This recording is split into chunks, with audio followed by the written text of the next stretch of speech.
Welcome to Masterclass Wrestling with Class.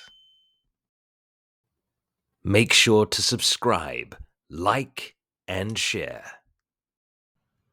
Stand with Delirium. Produced by Victoire, the Masters of Wrestling gives a special thanks to Jesse Hernandez and the EWF, Empire Wrestling Federation, and to each of you, our loyal viewers. And now, on with the show.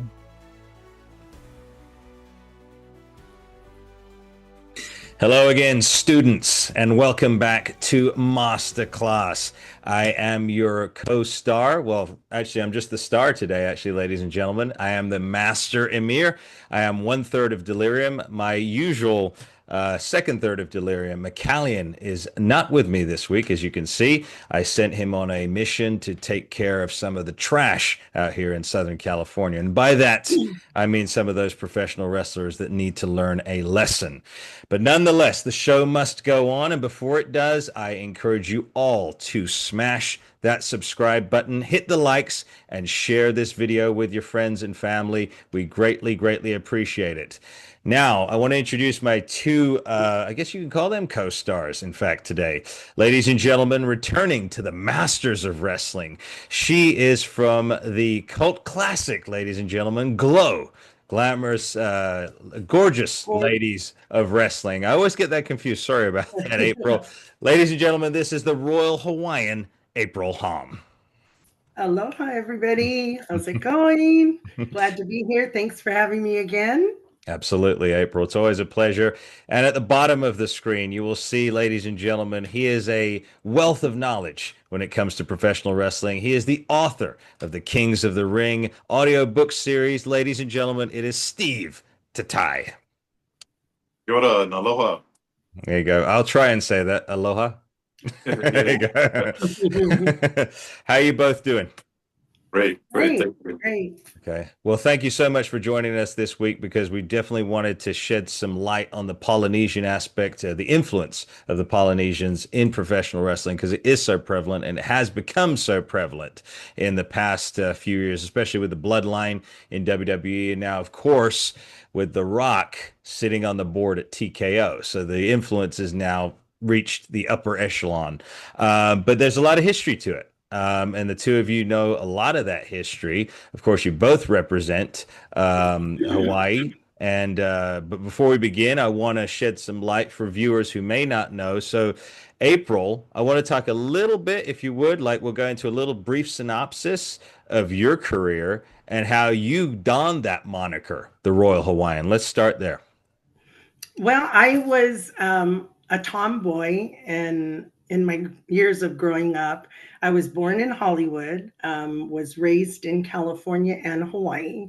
So at the age of maybe 7, I grew up with all my uncles working on Waikiki Beach. And that's where I kind of started with learning how to surf and paddle a canoe and sail a boat and do all that fun stuff, mess with the local boys. And then eventually I did move and I lived in Hawaii for over 25 years. So I started dancing and became an entertainer at the age of 5.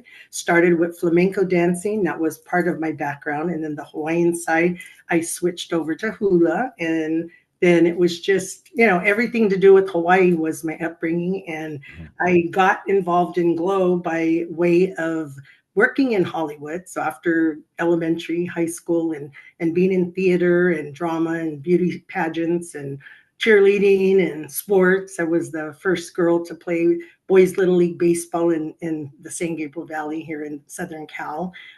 Grew up between 2 boys, and then I got an audition. And they said there's this TV pilot that's coming out, and they're looking for all girls, all walks of life, all shapes and sizes.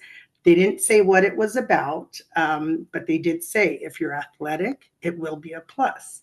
So I said, okay, I'm gonna go. My agent, who worked across the hall from me at my real job in Hollywood, said, why don't you go? And I said, yeah, I think I will. And so I did. It was at the Hyatt on Sunset, and 1,000 girls showed up, all shapes and sizes, colors, and from cheerleaders to dancers, actresses, singers, rollerblader, or back then, roller skaters, anything you could think of was there.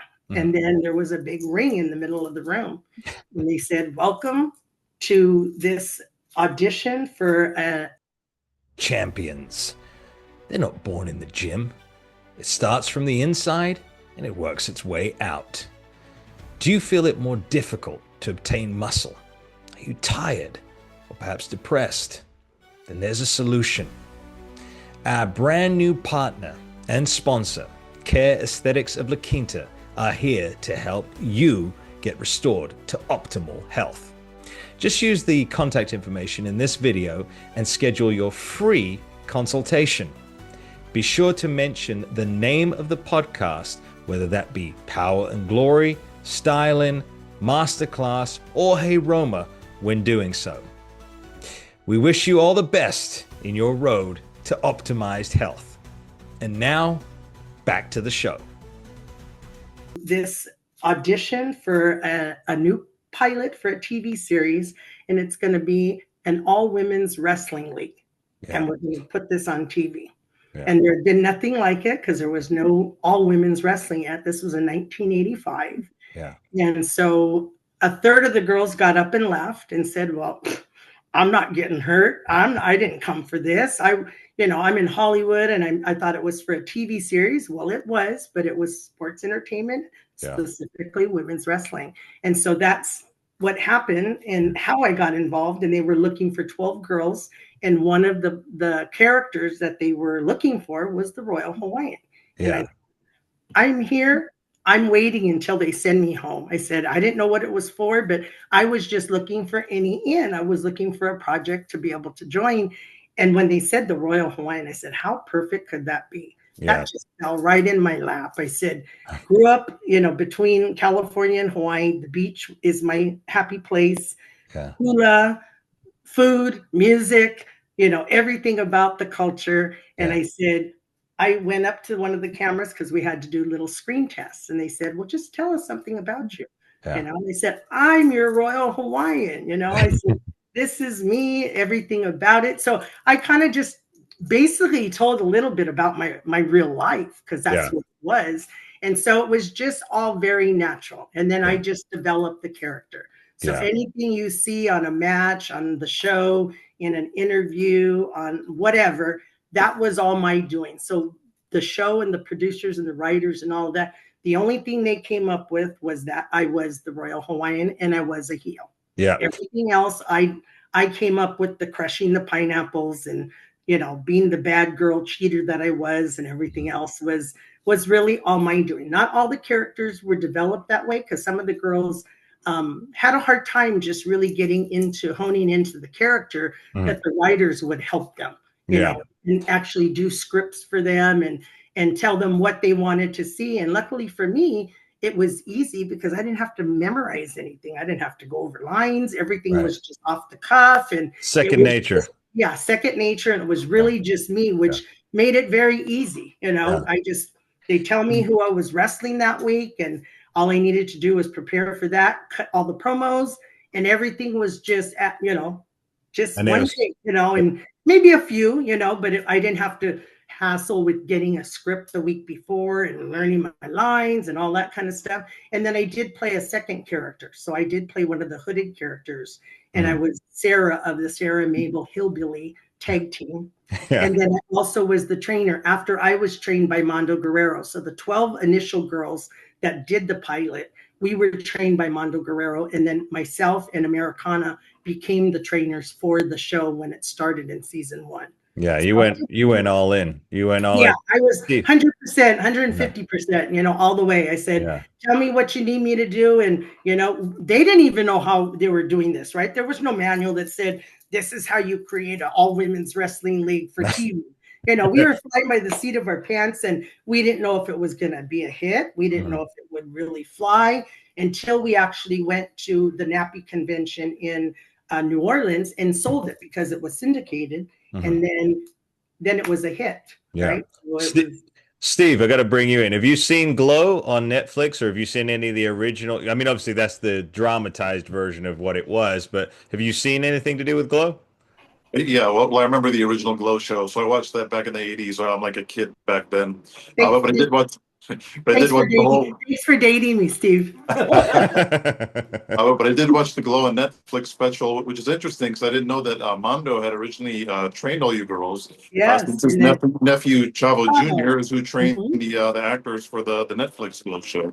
Yeah. Yeah, so Nice all little- full circle Yeah, and all in the family. Yeah. yeah. And So it's really good. April, is your heritage, you've got lineage in Hawaii or your family just moved there? Um, well, the way we kind of explain it is by injection only. Okay. But but actually my dad's family came from China, and Okay. they ended up in Hawaii and eventually making it to California. So I have a lot of family members that are there that are Hawaiian, Chinese, Korean, Okay. all the mix. And of course it's the melting pot, right? So Yeah. you don't get to unfortunately there are not a lot of pure Hawaiians or a good percentage. And then my husband was Hawaiian Portuguese, and Okay. Portuguese. Polynesian. What was that, Steve? Yeah, Portuguese. I was going to say that's one thing about Hawaii. It is a melting pot. It's so many. There's rarely anyone that is just one nationality or a race out here. It's so well mixed. It's so diverse.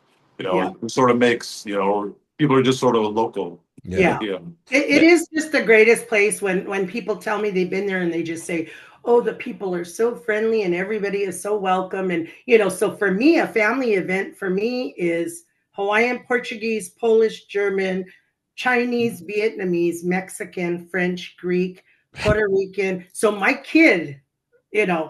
is all mixed. And then recently we said he looks, because he's a brown boy, he's definitely looks Hawaiian, but he's got all the kinky, curly hair, and a lot of his friends are African American. And they would always say, "Oh, your son's African American." And I'm like, you know what? He is so mixed up, but that is the only thing that he is not. And then they get pregnant, and they're pregnant with my first grandson, and they go do the DNA because my husband was adopted.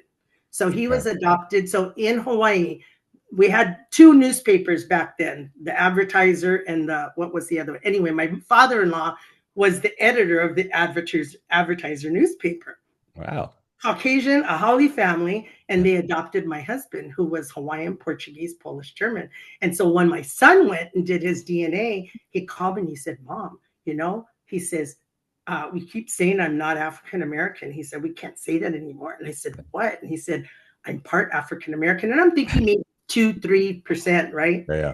13% African American. That's pretty high. Because his dad was adopted, we don't fully know his background heritage on his dad's side. So it was kind of, but in Hawaii, I mean, we're mixed with everything, right? So Yeah. And it really is. I mean, it looks beautiful. I mean, I sadly have yet to visit there. It's on my oh list my of gosh, things. Amir, you've got to. Yeah. It's a place you have to go at least once. Yeah. And Steve, you've lived there your whole life? No, I've been here about 4 or 5 years. Oh, okay. Where were you born and raised? Yeah, I was born in the Midwest. Okay. So basically, for the amount of years, like I've been in Hawaii since I was 7. I want to say about 6 or 7. And then I lived there over 25 years. But I tell people it's a place you have to see at least once and experience it. However, if you went and were there in the 60s, in the 50s, in the 40s, in the 80s, whatever, it is completely different. Like there are things that are so changed. Hawaii will always be Hawaii, but like the things that I grew up with are no longer even there. I mean, like where you are, I could be up at Punch Bowl at my father-in-law's, gravesite, and he was front row. And you used to be able to see the Royal Hawaii, the hotel, right? The pink hotel. You used to be able to see that.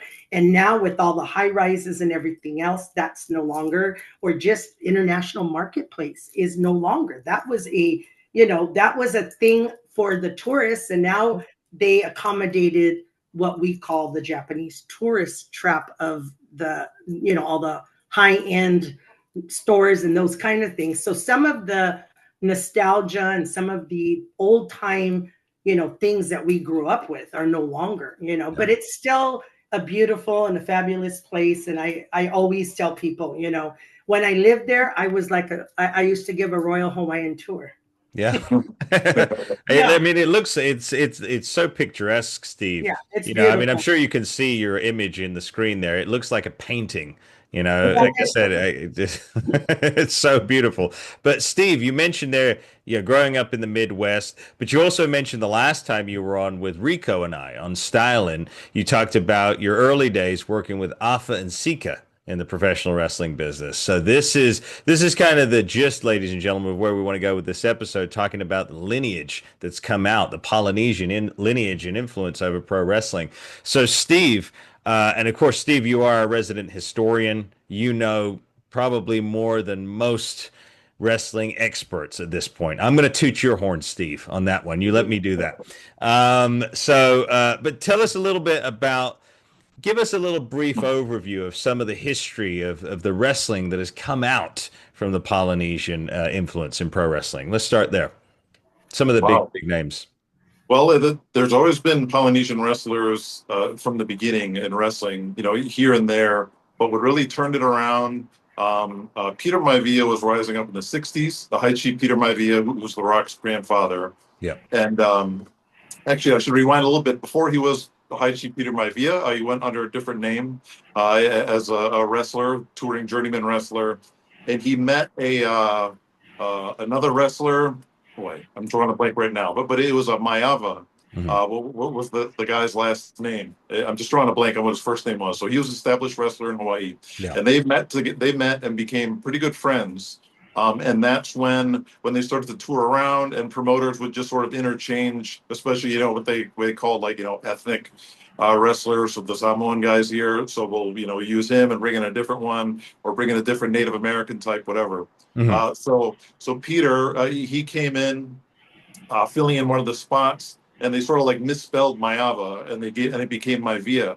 Okay. And so he adopted that name. It was pretty young in his career, and he built that name, Mhm. Peter Maivia, into a huge name within the business, and became so respected. And then his mother got into promoting out in Hawaii with the Polynesian Pro, and then created the legacy. Having children, which eventually produced The Rock. Yeah. Um, Yeah. but that was the first fated meeting. The other second fated meeting was when High Chief Peter Maivia was well established, and he was touring around in Roy Shire's big time wrestling in San Francisco. This would be like the 60s, I believe, late 60s, early 70s. There were these two fans, these two big Samoan boys, who kept picking fights with all the wrestlers, all the heels on their way, to and from the ring, and starting fights with them. Mhm. The problem is these fans were winning these fights, Yeah. beating the crap out of the heel wrestlers on the way to and from the ring. Wow. And Roy Shire and them is like, we got to do something about this. This ain't going to work. So Peter Maivia, after the show, went out to meet these two guys Mhm. and said, you know what? What would you two think about becoming pro wrestlers? And those two fans were Afa and Sika. Wow. And that's where that began.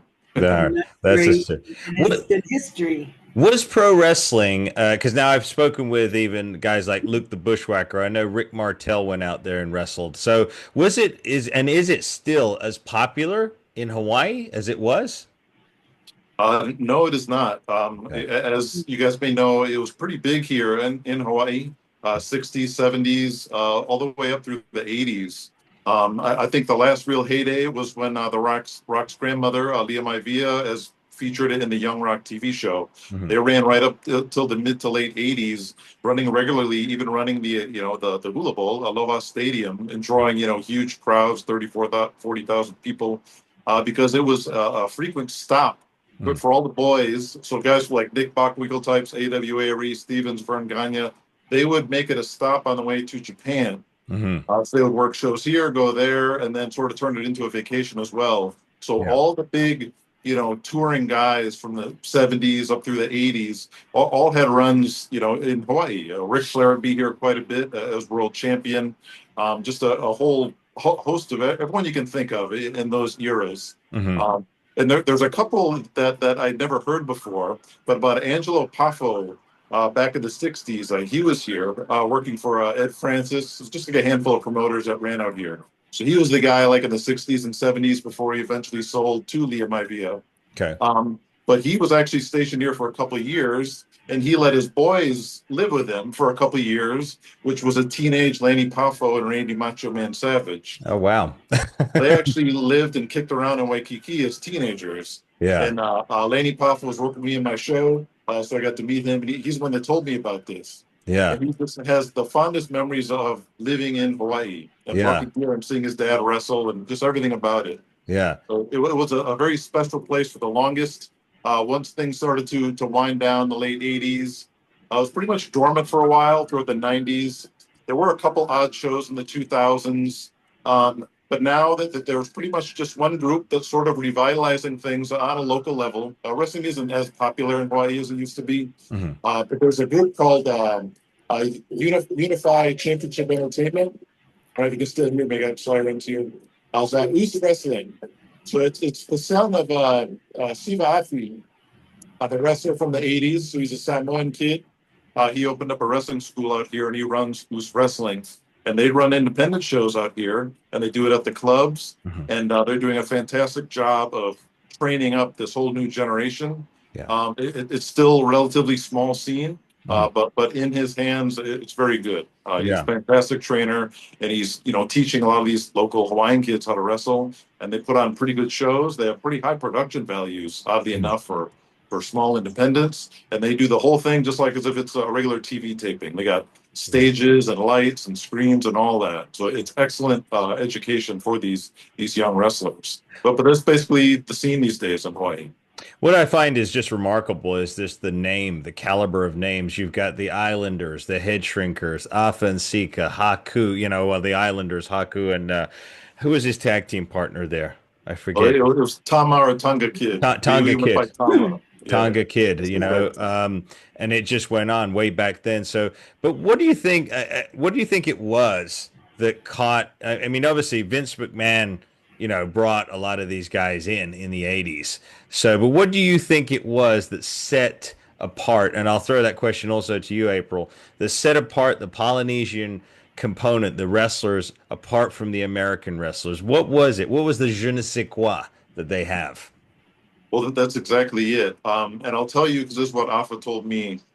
So just very briefly, I'm Polynesian, but I'm Maori, New Zealander, but born out here. So I'm first generation American out here. That's why I don't have a cool New Zealand accent. So I sort of represent, the Maoris here in America. Yeah. And so I'm sort of part of the legacy. At the time, I didn't realize it, but it turns out I was the first Maori to be named a booker of a U.S. territory, which I did for AFA. And I was also the first Maori to be a pro wrestling manager out here in the U.S. All my research has found that there's been no one else. So that's sort of my little piece there. Mm-hmm. But when I started working for AFA, this is out in Philadelphia. When he was living out there, and that's where his school was, and the WXW group. One of the big things he talked to me about is he was trying to get me to wrestle more. My main goals were behind the scenes and producing the show and coordinating the events and booking and all that. But he wanted me to wrestle more. And so he sort of explained that there is a certain sort of like flair or je ne sais quoi, as you say, with the Polynesian talents out here.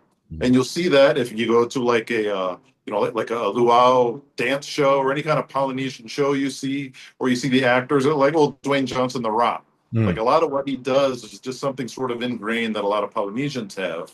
And what Polynesians do well is we're able to blend that sort of flair and that sort of charisma and expression, but blend it into the physicality. So we have a lot of good dancers in Polynesia, of course, but also in wrestling, and it combines perfectly. And when you combine that with Afa and Sika, who trained so many of the family as well as non-family members as well, if you can combine that expert training and experience with that natural ability that so many of these Samoan kids have, plus the specific bloodline ones have, in their blood, all mixed together, and it's a perfect recipe for a great wrestler. And you look historically, not to use the word derogatorily, but there's not many jobbers that were Samoans or Polynesians. It's like every single one was a star to some level. Yeah. And promoters understood that in the 80s and 90s, that there was a reliability that if you book this Samoan wrestler, this Polynesian,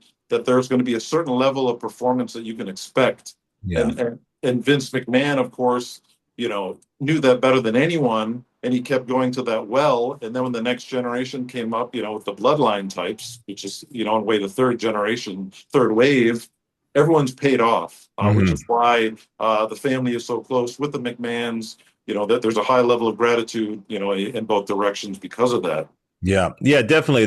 You mentioned there the movement, though. There is a graciousness about all of the guys. If I look back at Superflag or even Yokozuna, even Yes. at 600 pounds, he was able to move graciously for a big guy. I mean, I don't know how he did it, but April, coming up to you though now, do you think that all the coordination, as it were, you mentioned your dancing and all of that, and that general perhaps that's what it is, perhaps that's je ne sais quoi, did that help you take to it a lot easier than some of the other girls perhaps? Yes, I do. The different aspects of being athletic, having the Hawaiian background, the Hawaiian dancing, just the whole upbringing and having, been there so many years. I just think that the ethnic part of Polynesia, like when I danced, we did dances from one place I love to go is New Zealand. And we would do I was a great expert at poi balls, and we did the Filipino, the sticks. Yeah. I did solo in Tahitian, and so we did all the different islands. And so for me, it was because it was me bringing all that flair and just being able to share with the US, Haole people or Americans really just gravitate, I think, to the Polynesian culture. And it's so they see the dynamics and how, invested we are in the culture and family and ohana and mana and, all of that for me, it was different because there wasn't anybody like me in women's wrestling yet.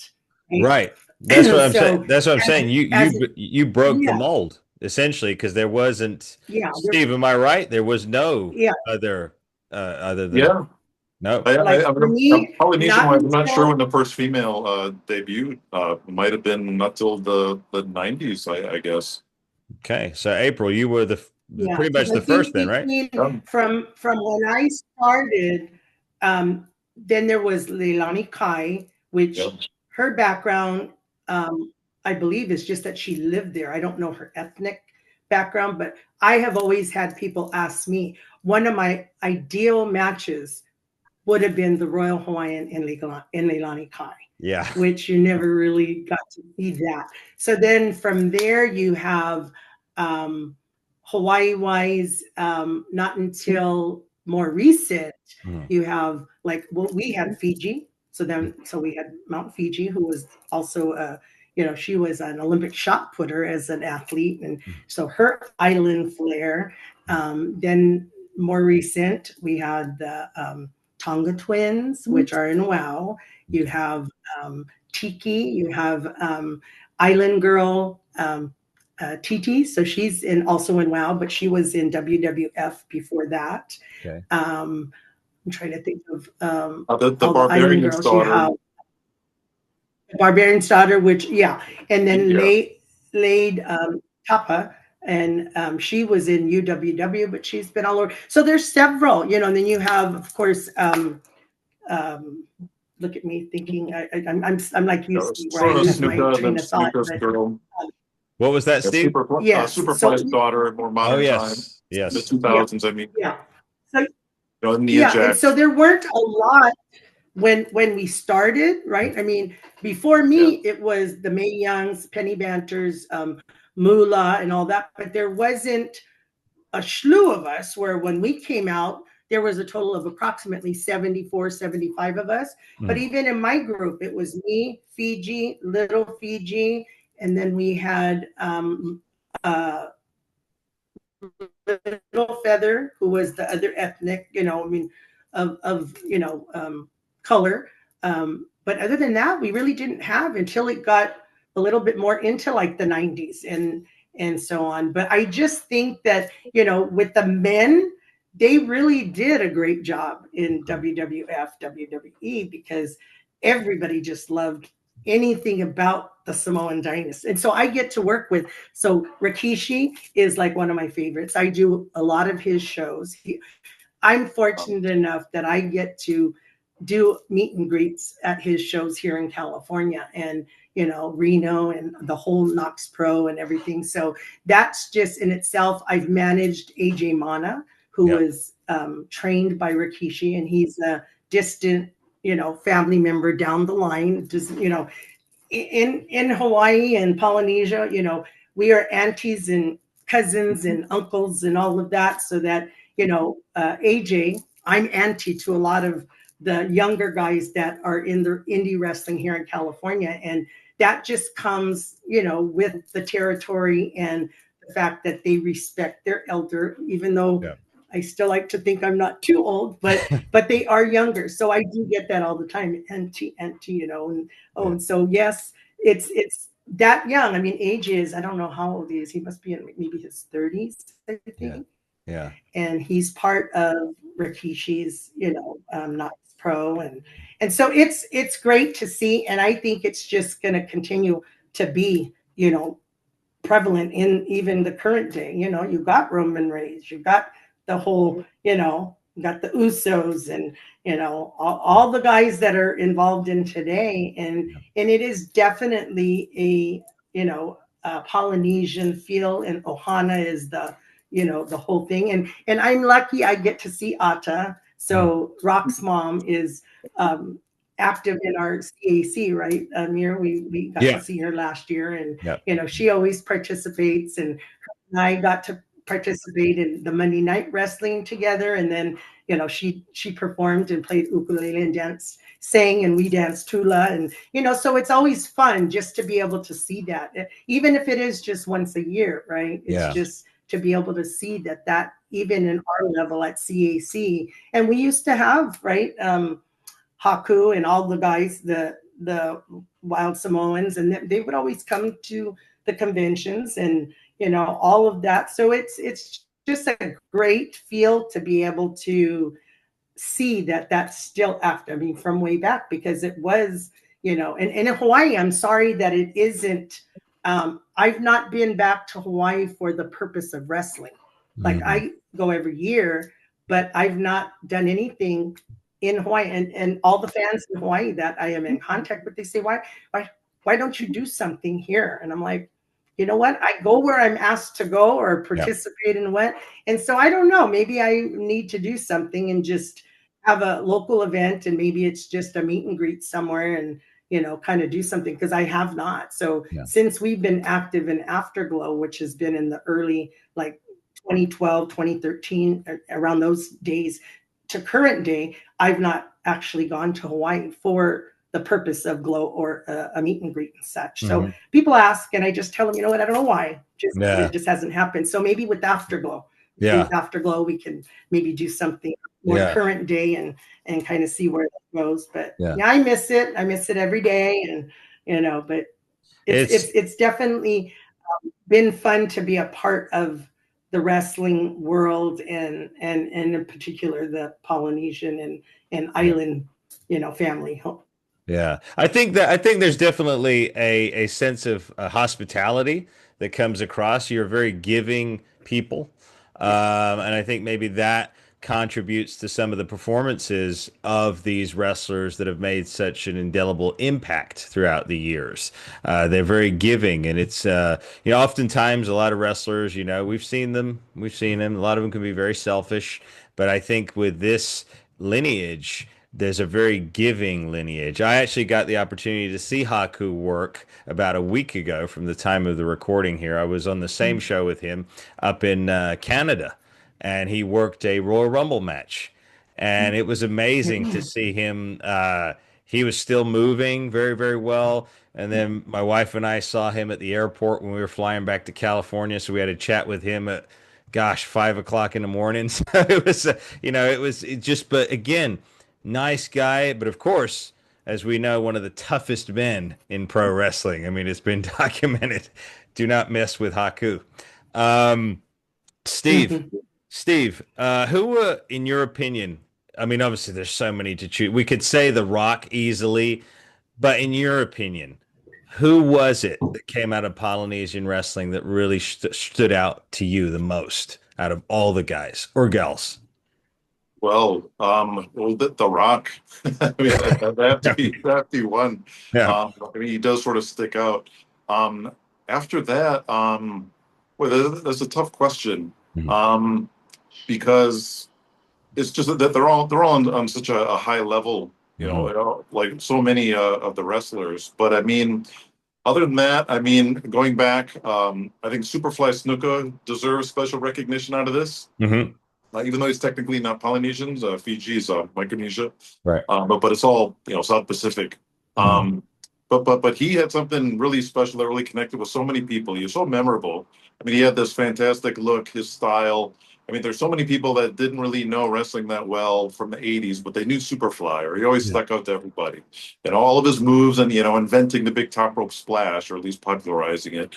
That really made an impact on people, and his charisma and just everything he did, it just stuck out very much. He was very unique Mhm. in that.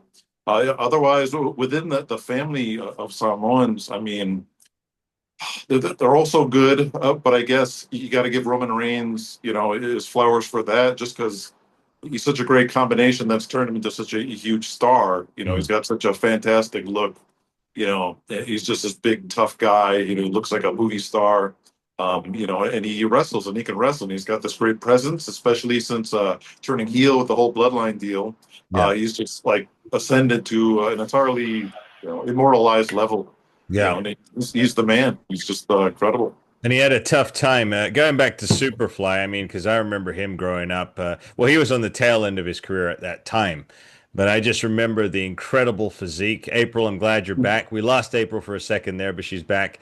Thank you. Yeah, Yes. yeah, Superfly, tremendous physique, and the way he was able to move, and like you said, he had a charisma about him, and he was able to play. I remember vividly Survivor Series '89 when he teamed with the Bushwhackers and Roddy Piper. And there was that promo backstage when they're eating turkey and they're just like barbarian savages. And he was Yeah. very good at pulling that off. And then even when he made his several comebacks, God bless him. I mean, gosh, how old was he then? Like in his mid 70s or something like that. He was getting I up there. don't even know. I Uh, always thought he was immortal, so I couldn't count the years. Yeah, yeah, but like yeah, you had so many. The head shrinkers were great for their time. We talked about Oh some yeah. the head shrinkers. They were so good. The Islanders. I mean, it's just the list goes on. But let's touch on Yokozuna and some of the bigger guys because now that's the interesting thing. You've got the guys that can be like the Superflies and the Rocks, like with tremendous muscularity. But then you've got the other guys that just are just big guys, right? They're just huge. Yes. Right? They just does that have any correlation to anything from the island at all? Is there like yeah, I don't mean to sound rude or anything like that, but like you've got the sumo wrestlers and stuff like that. So there Right. something like that where like to be big is like a plus or something? I mean, Yeah, I mean, it's become, at least in modern decades. I won't say it's traditional, mhm, like in the last, 40, 50 years or so. mhm, Samoans, the American Samoans, really became big, really giant humans. mhm, The ones who grew up in California, Hawaii, and then in American Samoa.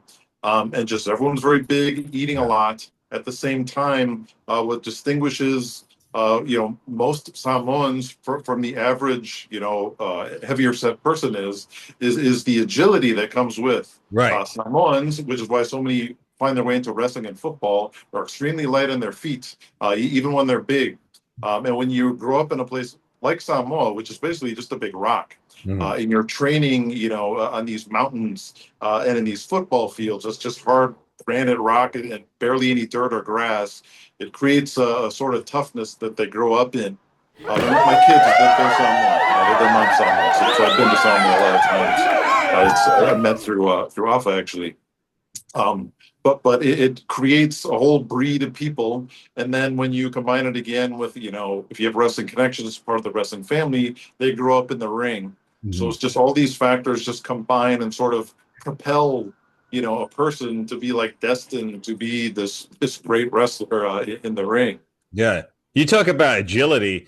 April, I'm sure you saw him that night when the night when I was there. We were working for Reno. We did the Knox Pro Show, the Samoan Cup, and there was Yeah, this young yeah.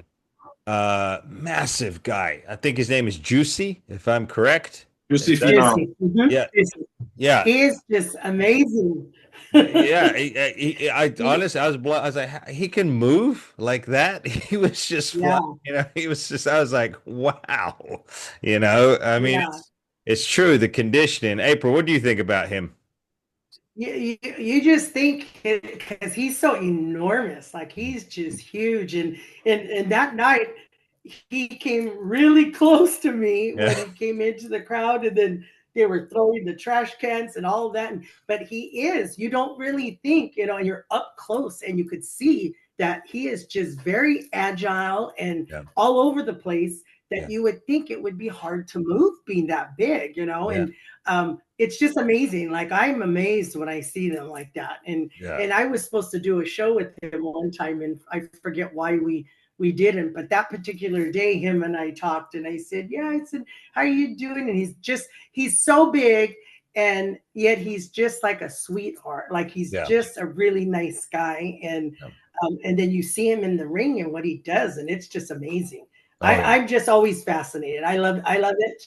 I yeah, love to watch the guys, and the bigger they are, the harder they fall. But he's amazing, and a lot of the other big guys, yeah, they are. It's amazing that they could do this stuff where you're thinking that's like something a flyer does. That they're so quick. They're yeah. they're they're easy on their feet, or they're down but can get up so easily. Because usually, if you're big and you fall, or you're on the ground, it's not easy. It's not easy to pick up 400 pounds, right? Or No, whatever they are. yeah, But because they're so agile and they are flexible, that it's amazing. It really is. yeah. They're not just a big, body and weight, but they've got the conditioning, they got the moves, they have the ability to move well, so it's amazing. I really am fascinated when I get to see some of the big guys wrestle. Yeah, what fascinated Yeah. me was again growing up and watching wrestling, when we did, it was the height. You and I, Steve, agree the golden era, that was it. I mean, it was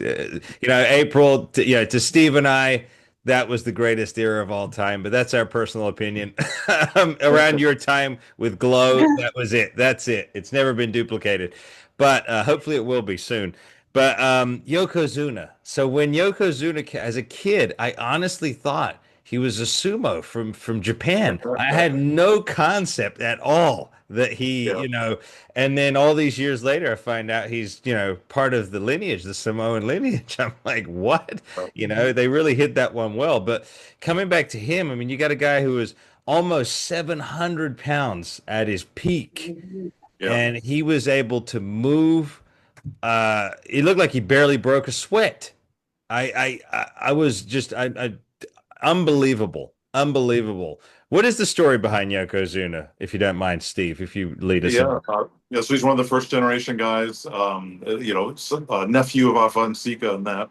But I knew him when he was Kokina Maximus. So he was one of the Samoan wrestlers coming up. He was actually, when he started out, it was like AWA and other places.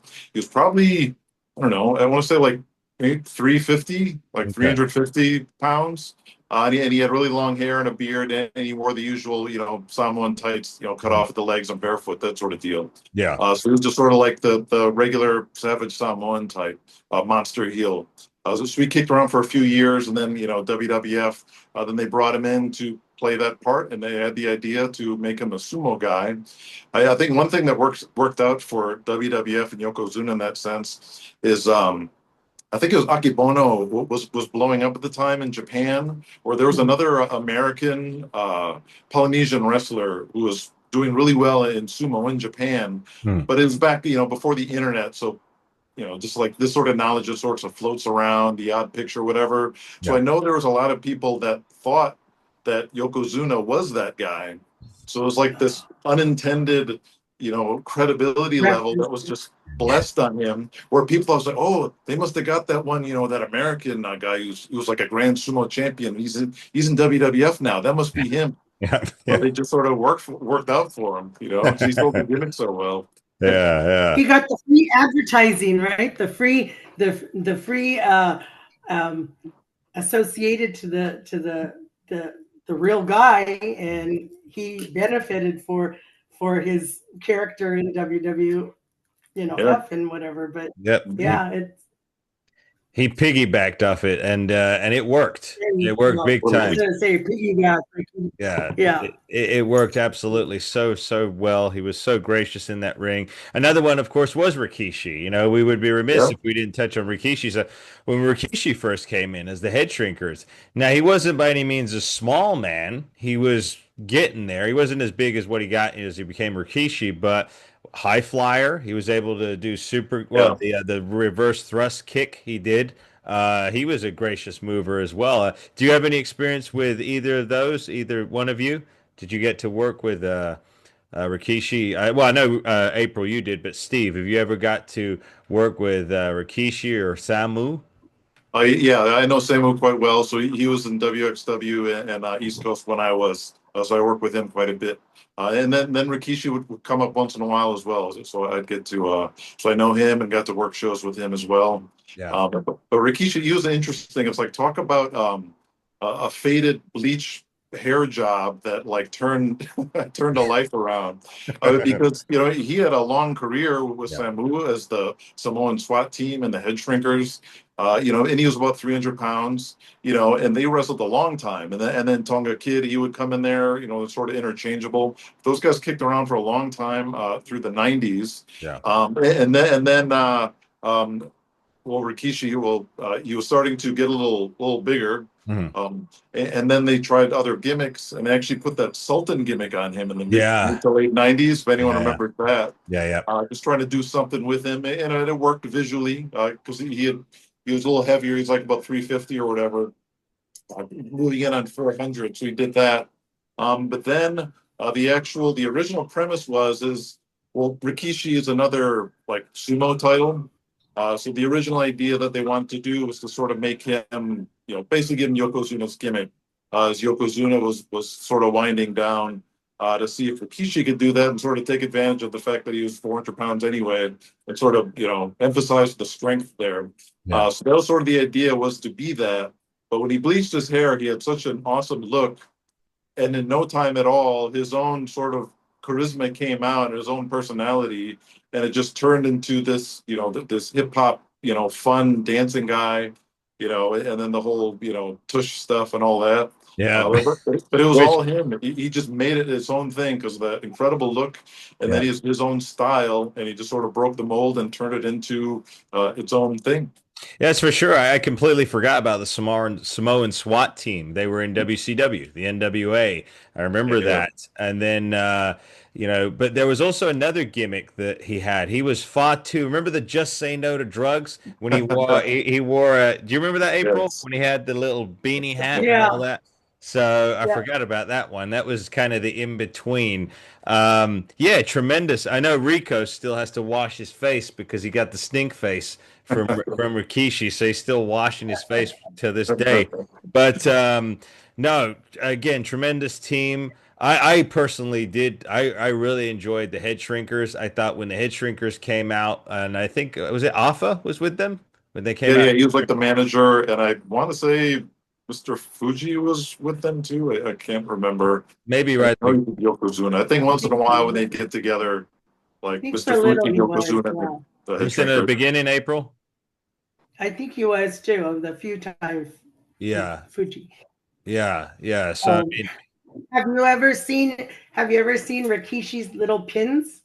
They're little buttons that you put on your shirt or your coat or whatever. no. It's like in a two-piece thing, and it's got his butt that shakes like this. You ever seen that? They're the cutest things. It's a little body, and it's in two pieces. It's connected, but the butt part moves like this. So like if he's shaking his butt in the turnbuckle in the guy's faces. It's the cutest thing. I have one. Yeah, yeah. Now he did tremendous work. It's so memorable, those characters, and obviously now with the bloodline, like you said, bringing us back to the more modern times. You've got well, Roman Reigns. He's dealing with health issues here and there, so he's kind of Yeah. in and out, but he's still there. But the rest of the bloodline, I tell you, the one who really impressing me right now is the one they call he's what Someone do they call werewolf. the werewolf? Yeah, the werewolf one, right? Right. What's his name That's again? Jacob Fatu. Jacob Fatu. Jacob Fatu. Jake, yeah, Yeah, Yeah, he's Jacob. Mhm. he's yeah, really he's been impressive. the guy for a while, Yeah. on the underground. Everyone's sort of known about him almost 10 years. He's just been so good, but he just, wasn't getting called up. There were some, off-field Yeah. issues, whatever, but they got over that and brought him in, and look how amazing he is. Yeah. And he's Yep. a Tonga He's Kid really son, by the way. That's the lineage there. The Tonga Kid. Yeah, that's his father. Okay. April, do you know the Tonga Kid? Yeah. You know Yep. him? I've done a Okay. few shows. Yeah. I don't know him personally, but we've done a few Comic Cons or the shows You know he together was in and a stuff like movie. that. You know he was in a movie, April and Steve. He was in Yes. Body Slam. Body Slam, that's the one. Body Oh, Slam. Roddy really? Piper Okay, in no, I didn't know there that. too. You didn't know that, April? No, No, I did not. Yeah, okay. it's 1985. It's also No. starred the guy who played Starbuck in Battlestar Galactica, the old one. Yes, that's right. Yep. I forget the plot of the movie, but I think he was like the main guy trying to pull off some kind of a hustle. And then Tonga Kid and Piper got in there somehow. Yeah, there's Just the rest of us. Piper in there. I think Alpha and Sika were in that movie. Yeah, I believe so. A lot I of think cameos. yeah, the Barbarian was. Hey, Jesse Hernandez was in that movie, April. Hey, Jesse. Yes. I just actually saw I had an email just with something from EWF. Yeah. Yeah. Yeah, that is good stuff. Jesse's a good guy. He's a good Yeah. guy. Always, I want to give a shout out to Jesse Hernandez. Now, anybody in the Southern California area, of course, there are plenty of schools out here. But if you're near San Bernardino, School of Hard Knocks, Mr. Jesse Hernandez, he's trained some of the greats. So I do highly recommend that. And of course, EWF, and of course, Hard Knocks. No, sorry, Hard Knocks. So Knocks Pro. Knocks Pro. With Reno, I said they were so gracious to us when we were there. Really great guys. Great opportunity to work with that. Steve, before we bring this show to a conclusion, do you want to tell all the audience where, again, they can find your book? Of course, I'll leave a link in the description, but I want you to plug that. Yeah. So it's actually, we do sell books, but the main core here is audio drama podcast. So it's called Kings of the Ring. So it's a fictional retelling of the 1980s wrestling wars, following the rise and fall of the power brokers of the day, and sort of the sex, drugs, and muscles lifestyle of the wrestlers of that day, and the sacrifices that they make for success. So everything is based on real life. So the characters are fictional, but the actual events that occur were real. So, for example, just there's so much craziness that took place in all eras, but especially in the 80s. So here's just a list. So, Haku bit a man's nose off in a bar. Vince McMahon offered Harley Race $500,000 to jump from the NWA to WWF with the belt. It was like back in 1984. Wrestlers were allegedly killed for gambling debt with the mafia. Arch enemies in the ring were arrested with drugs. This was Iron Sheik and Hacksaw Jim Duggan. This happened in the 80s. Hollywood Andy Kaufman was slapped on Late Night with David Letterman by Jerry the King Lawler in a huge wrestling angle, which many of us thought was a total shoot up until like 10 years ago. So Yeah. they've done a good job selling that, Lawler and everyone else. Yeah. But wrestlers tried to form a union and it was shut down because they were ratted out by Hulk Hogan, of all people, to rat out Jesse Ventura. Ric Flair broke his back in an airplane crash. There are backstage brawls always with guys, trying to kill each other. Harley Race pulled a 57 Magnum on Hulk Hogan in St. Louis. This back in the days when Vince first tried to move into, Harley's territory there in St. Louis. There are fans holding, heel wrestlers at gunpoint, to protect the junkyard dog in this case from the Freebirds. And there are rumors of wrestlers, being given world title wins in exchange for sexual favors. So it's like there's so many crazy things, and these are like the building blocks of my show. Yeah. So the premise of the show is taking all those crazy stories and sort of assembling them in the form of like a giant fictional soap opera, all under the giant arc of one character out of New York declaring war on the entire territory system, and that's the show. So you can go to kingsotr.com as the website. Otherwise, just search Kings of the Ring on basically any podcast app. And you can catch all 6 seasons that have been completed so far. The 7th and final season will kick off on July 4th. And then the series will be over with. But it's an evergreen series, meaning it's all timeless stuff. So you can always listen to it starting now or in the future. And that is Kings of the Ring. And maybe, just maybe, you can now, Steve, go into and delve to the real story behind Glow, not the Netflix version. You can really, the real nitty gritty. Yeah. Well, Steve, I could tell you some stories, Steve, about the female side and the women's wrestling side. I've heard a lot of good stories from Metal Maniac, who's Jeff Miller, my friend in Hawaii, who was friends with Jimmy Snookum, and the stories he would tell me about what went on in the day. And then I'm really good friends with Tugboat, and he's got great stories. And I love to hear all of the stories from back in the day. And so I'm trying to work on a second documentary coming up where I can tell some of those stories that have never been told about Glow. So we'll see. Yeah. Oh, that'd be great. Just have to wait and stay tuned. Yeah.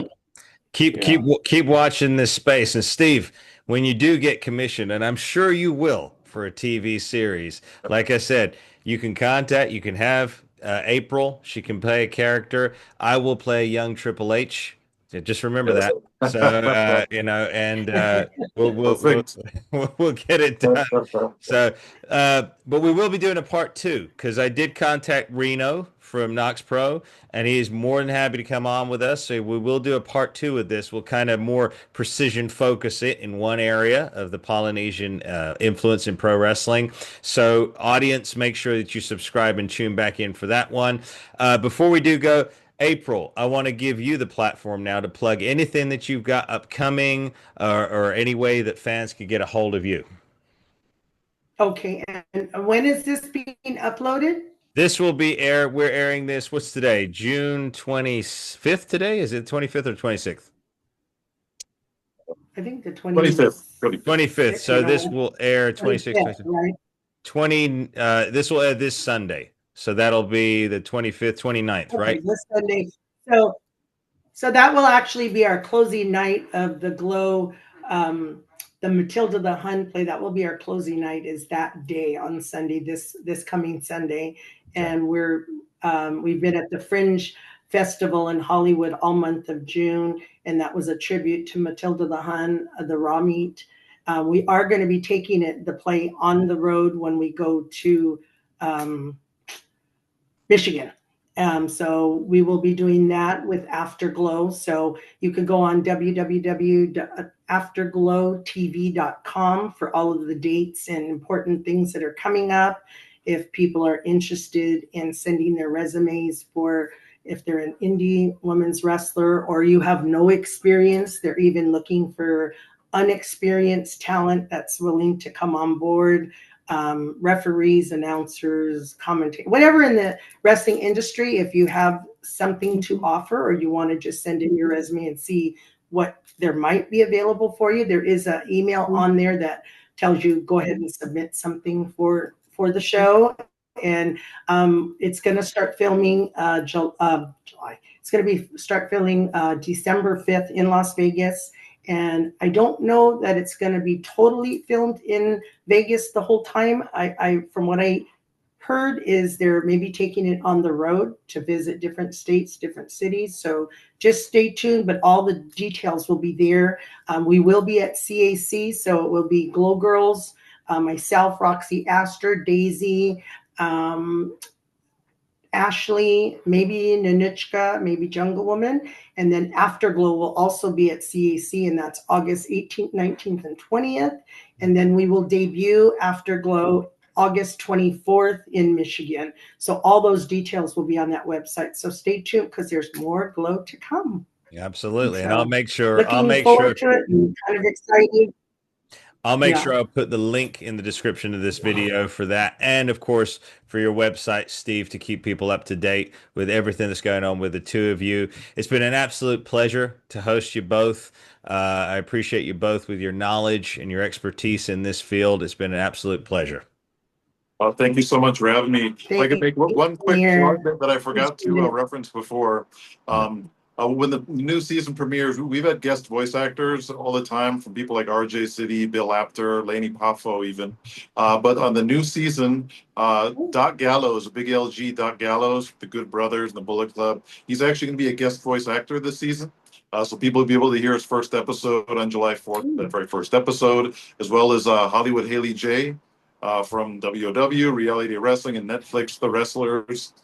She's going to be on the show as well. Okay. So I wanted to get those quick plugs in. Yeah. Cool. Oh, absolutely. That sounds very, very cool. Gotta share that. Gotta share that info. I'll put it on my social media too. I want to see that. Yeah, absolutely. All right. Yeah. Students of the professional wrestling. I wasn't going to say game there, for obvious reasons, but whatever.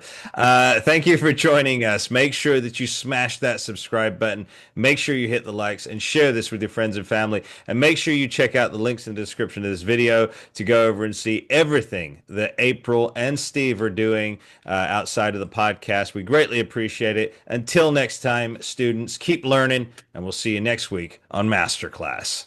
God bless. Aloha.